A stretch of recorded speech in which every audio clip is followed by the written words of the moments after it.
अध्याय 67 बिन बुलाया मेहमान 1। इस बात में क्या हर्ज है कि मुझे यह सब मारियो ने बताया? और कौन बताने वाला था मुझे? मेरे पिता, जिनकी एकमात्र योजना मुझे आधी रात में अपने दोस्त के पास भेजने की थी।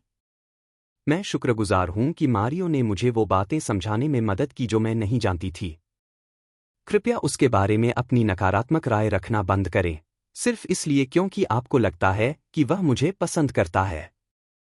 वैसे भी, मुझे समझ नहीं आता कि इसका आपसे क्या लेना देना है। एलेसेंड्रा को यह समझ नहीं आ रहा था कि एडगर, मारियो के साथ यह झगड़ा क्यों खड़ा कर रहा है। तुम सही कह रही हो। उस बावर्ची के नाम, जिसने तुम्हें वो सब कुछ बताया जो तुम्हें जानना चाहिए था, एडगर ने अपनी कॉफी का कप ऊपर उठाते हुए कहा। मुझे उसे धन्यवाद देने के लिए एक तोहफा भेजना चाहिए। मारियो आपसे कोई तोहफा स्वीकार नहीं करेगा और अगर किसी ने आपको उससे मिलते हुए देख लिया तो यह उसके लिए सिर्फ मुसीबत ही खड़ी करेगा। उसे मेरे परिवार का एक कर्ज चुकाना है और जब तक वह उनके पास है, मैं उसके लिए कोई परेशानी नहीं चाहती। कृपया ऐसा करने से परहेज करें। अब, क्या हम खामोशी से खा सकते हैं?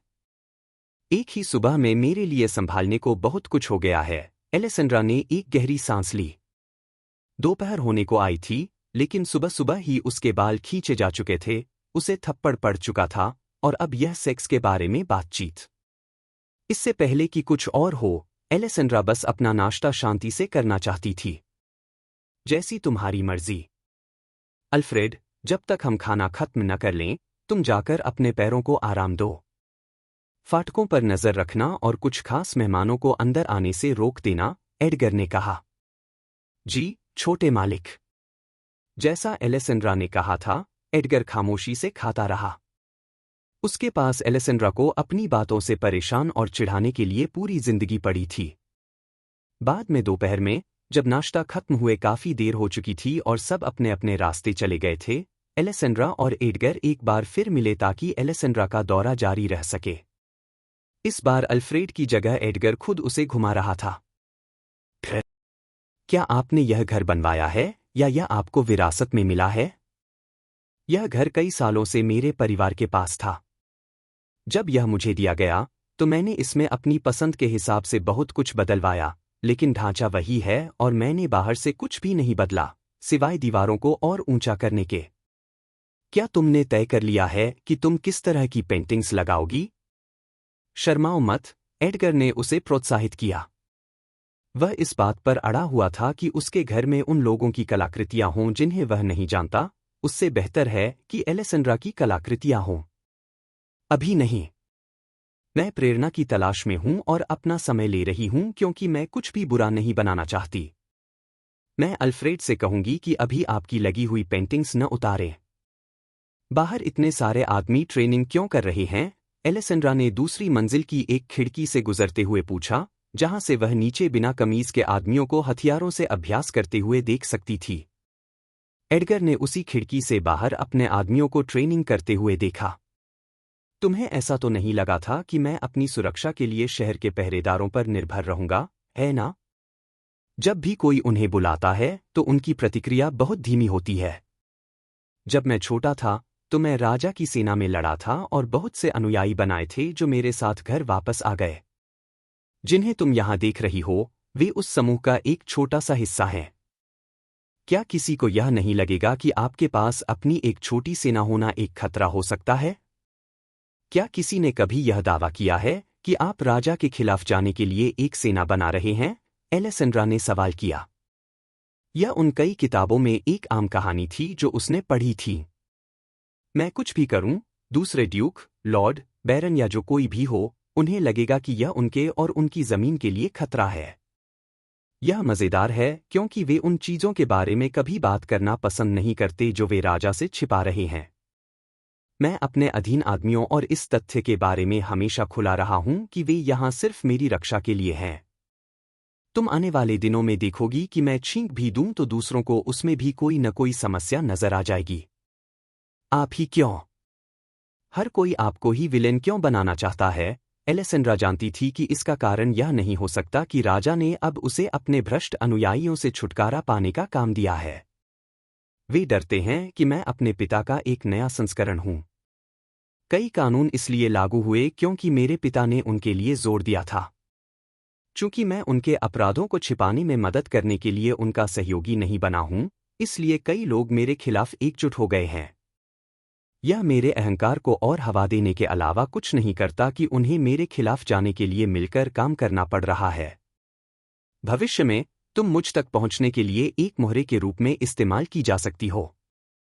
हर उस व्यक्ति से सावधान रहना जो तुम्हारे पास आए, और अगर तुम्हें किसी के बारे में अंदर से कोई बुरी भावना आए तो उसे नजरअंदाज मत करना, एडगर ने कहा। इस दुनिया में अंतर्ज्ञान बहुत मायने रखता था। किसी के बारे में बुरे विचारों को सिर्फ इसलिए दरकिनार कर देना क्योंकि वे आपको कभी कभार एक अच्छी मुस्कान दिखाते हैं, आपको भविष्य में महंगा पड़ सकता है। यह दुनिया तो जैसे मौत और जिंदगी का खेल लगती है। मैं समझ सकती हूं कि आप उस तरह के इंसान क्यों हैं जो दूसरों से ज्यादा घुलते मिलते नहीं। यह तो अच्छी बात है कि मेरे बारे में शापित होने की अफवाह है।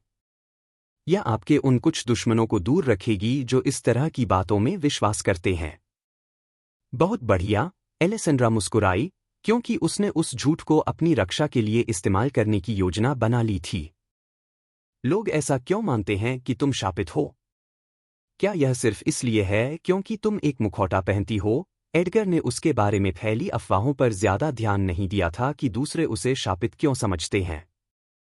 उसे तो बस इतना पता था कि बैरन की एक बड़ी बेटी है जो अपना चेहरा छिपाती है और किसी मेहमान के मरने की कोई बात थी।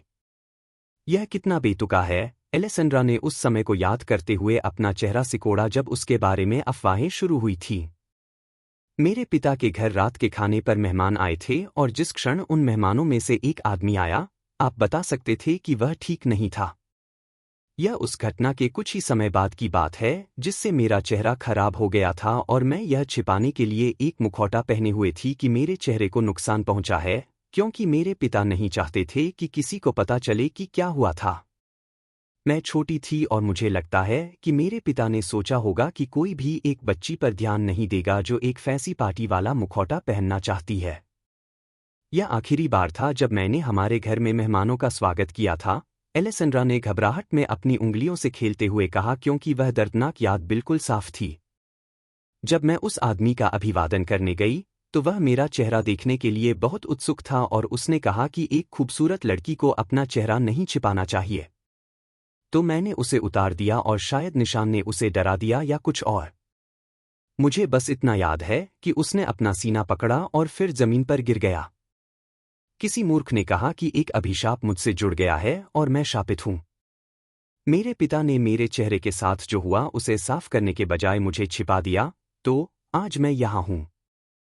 इस अफवाह के साथ कि मेरे चेहरे को देखकर आप मर सकते हैं। इससे भी कोई मदद नहीं मिली कि जैसे जैसे साल बीतते गए, केट और उसके दोस्तों ने नई नई कहानियों से अफवाहों को और हवा दी। उस आदमी के साथ सही हुआ जो मर गया।